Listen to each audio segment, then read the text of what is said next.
So I'm really interested to hear what you guys think about this movie because I watched it recently. Now, this one came out in April, I am aware of that, but I was a bit hesitant. I heard this movie got bashed and there's mixed reviews, I suppose.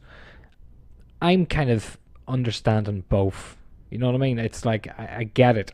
I can see why people don't like it, but I actually did enjoy it. I don't love it, right? So here's my cautionary tale here for you guys. Go and watch it, but be aware that there's going to be a lot of cringy moments. I think some of the writing was just the downfall of this movie here, because at moments I was about to, you know, stop watching. So yeah, you don't want that.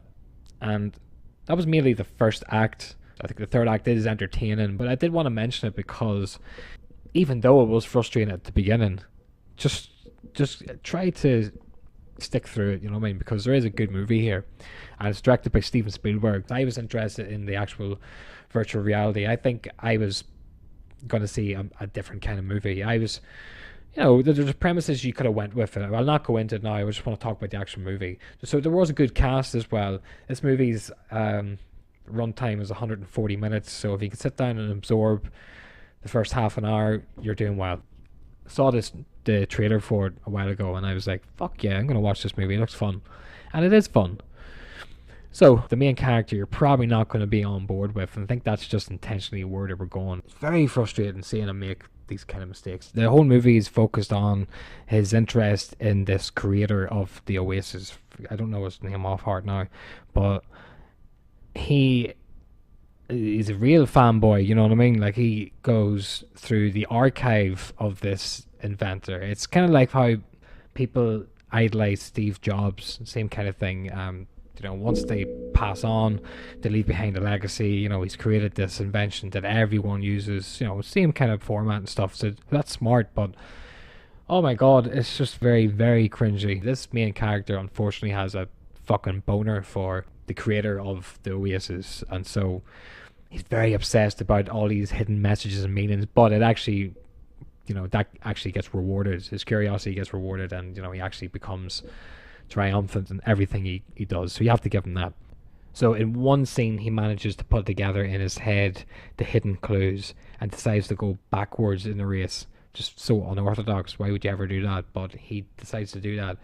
And then you get to see on screen what the game code would look like for that challenge. And that's fucking really cool. Especially us gamers, we kind of have that appreciation. We know the hard work that's involved to make what we play, So anyone who's not really aware of how games are made and stuff, you get to see kind of this slight insight to kind of like, in a way, how games are set up. You know what I mean? There's just more to it, But anyway, so it's just really cool seeing stuff like that on screen. I don't think I've ever seen something like that in a big movie, such as this. At one point, I actually did laugh out loud because I saw a character come on the screen, heavy American accent, obviously American, delivers his lines. I'm like, fuck, he looks like Simon Pegg. Don't see him for a while. He shows up again, gives his dialogue, and it looks like a close-up shot or something, or I can see more detail. I'm like, that fucking is Simon Pegg. What the fuck is he doing in this movie? I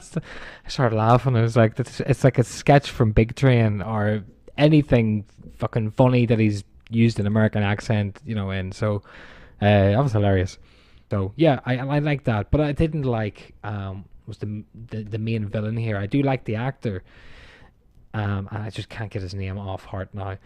But it's funny, his avatar looks like a really beefed up version of Bruce Wayne from the Arkham series, and like a mixture of other, big business figureheads and stuff. So that was actually kind of funny.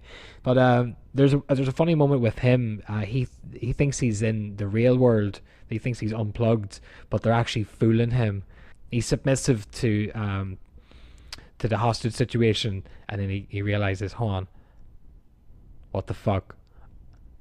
And then they're like, oh shit, he realizes, he's in the game. Oh, it's just really well done. So anyway, Ready Player One, worth at least one viewing. And if you do want to watch it again, just keep an eye out for all those avatars in certain scenes. When you see a lot of them, that's something I'd comb through just to see who's there on screen.